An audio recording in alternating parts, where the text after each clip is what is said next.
Hi everyone.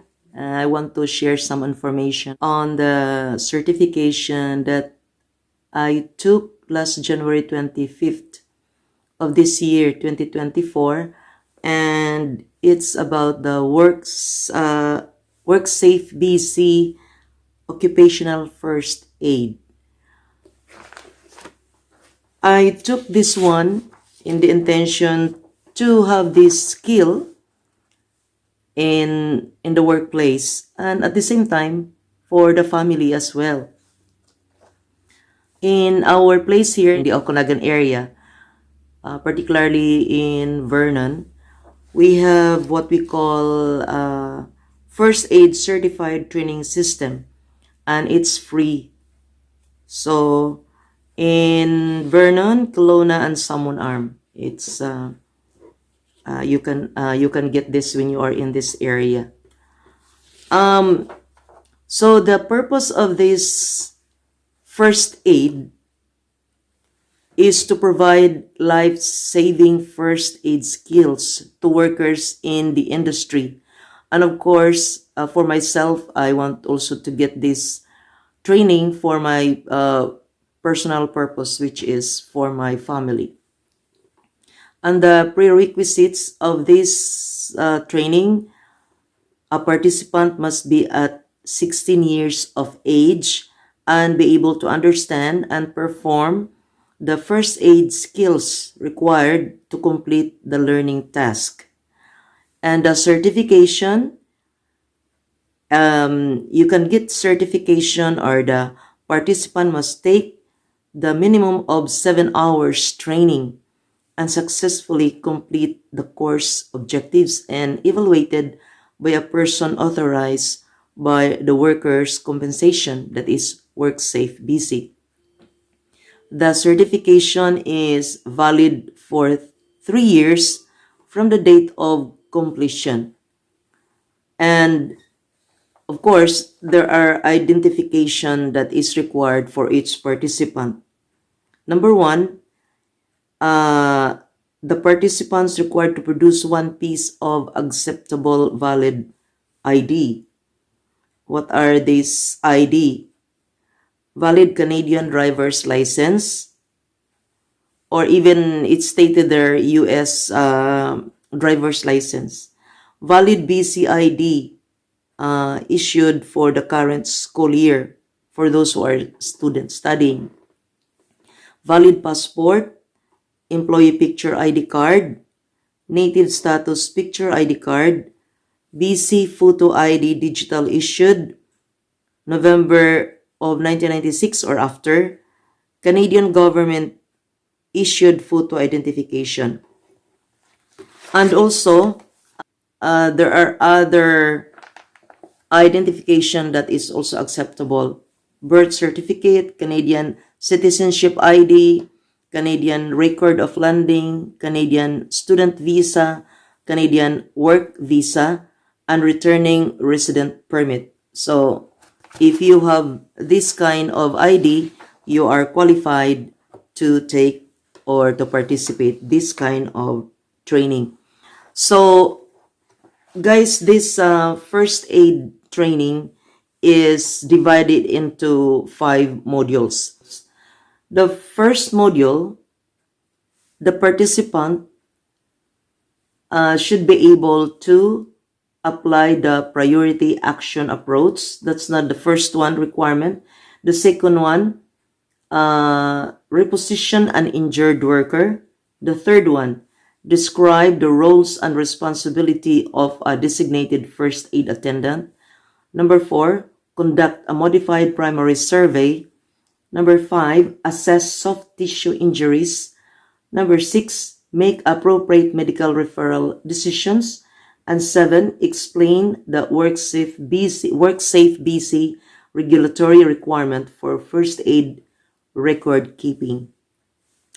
I really intend to read this one so that I will not miss anything, so that I will give the proper information to you guys. And the activity during this training, in the morning, the first thing is the course registration. every participant should register, and then the discussion proper will start. The one that will handle the training will discuss video demos, and then after that one, each participant is required to do the actual demonstration using a dummy. For our training, guys, I think it started 8:30, the proper discussion, because at 8 o'clock, we are asked to do the registration. And during our training, I think we are 15 participants in all. And it took like 7 hours. Yeah, that is the required hours of the training for the day. It's only one day. And that is the first level of the first aid under WorkSafeBC. It also includes coffee breaks and lunch break. So that is for module 1. As I've said, there will be discussions of those mentioned topics. And then after the discussion, every now and then there will be videos, then another discussion.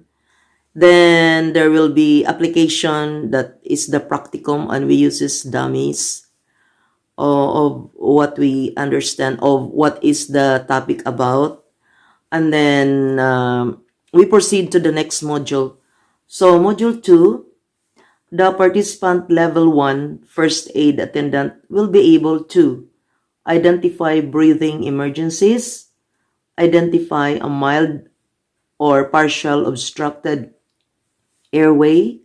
The third one, identify a severe or complete obstructed airway, clearing of an obstructed airway, use of a pocket mask, and the sixth one, perform CPR and use of an EAD. So we took this one during the morning sessions, the first module and the second module.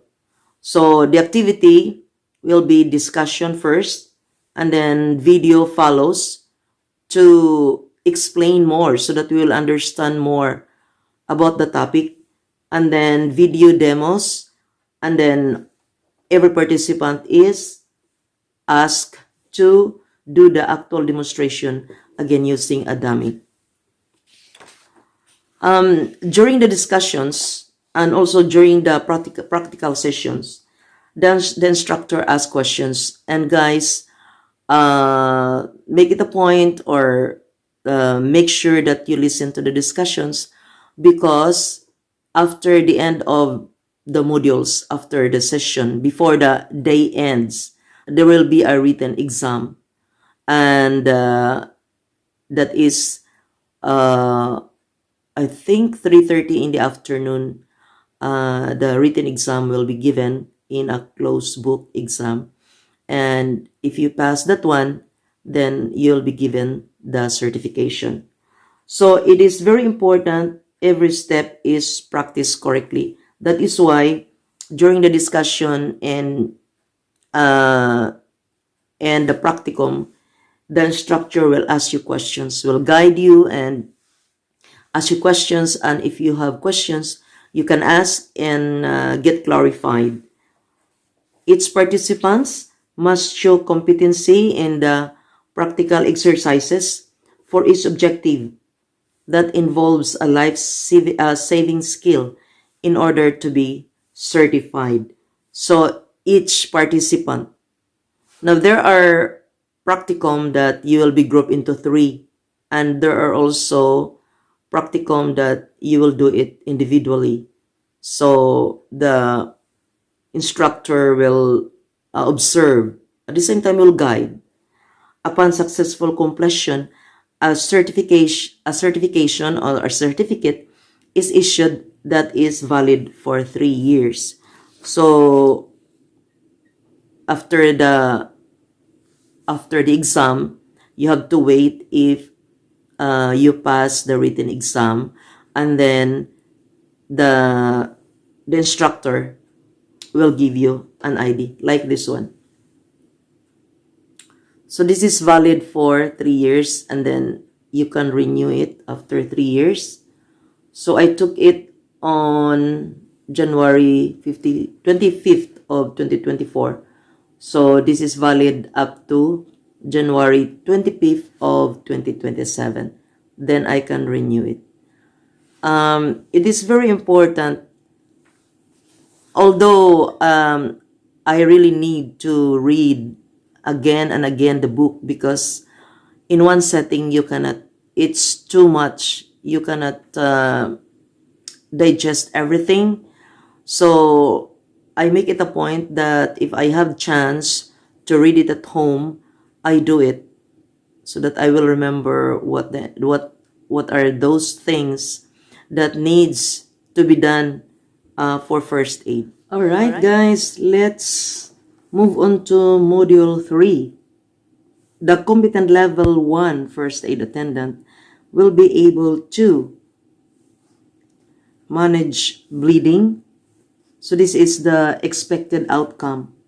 Second, identify the signs of anaphylactic shock.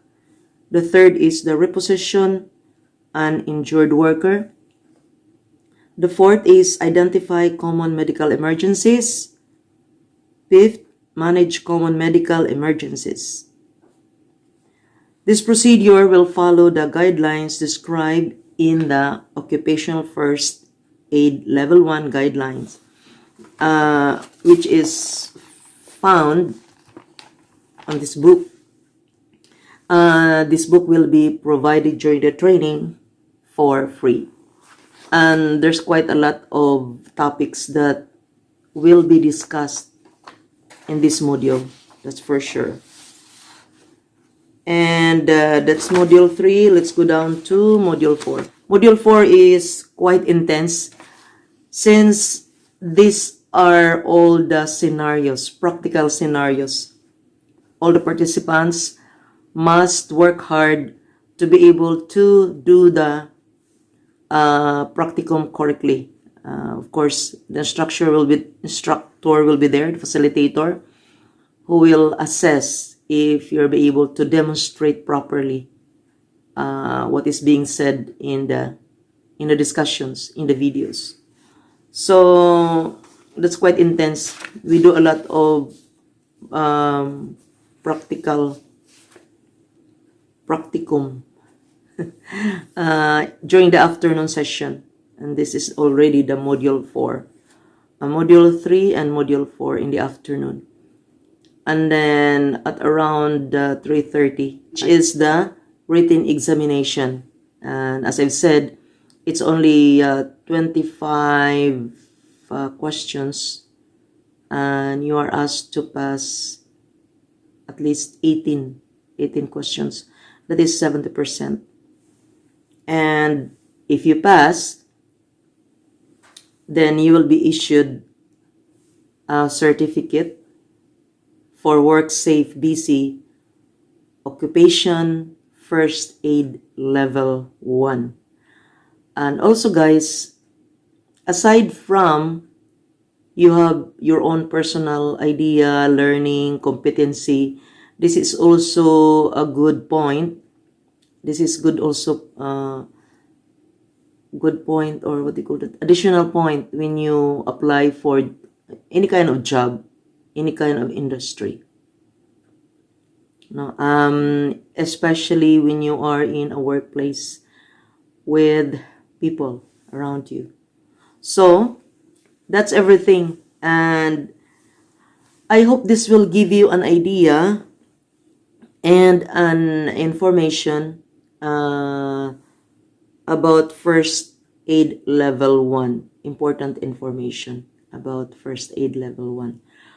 For myself, I was very interested in taking this one because I know that in the workplace there are things that will happen unexpectedly, and it would be good if you have an idea on how to respond if there are, emergencies. Okay? So that's it for this video, and I hope I will see you soon in my next video. If you have questions, then you can just comment down below in the video. All right. Thank you for now. Bye.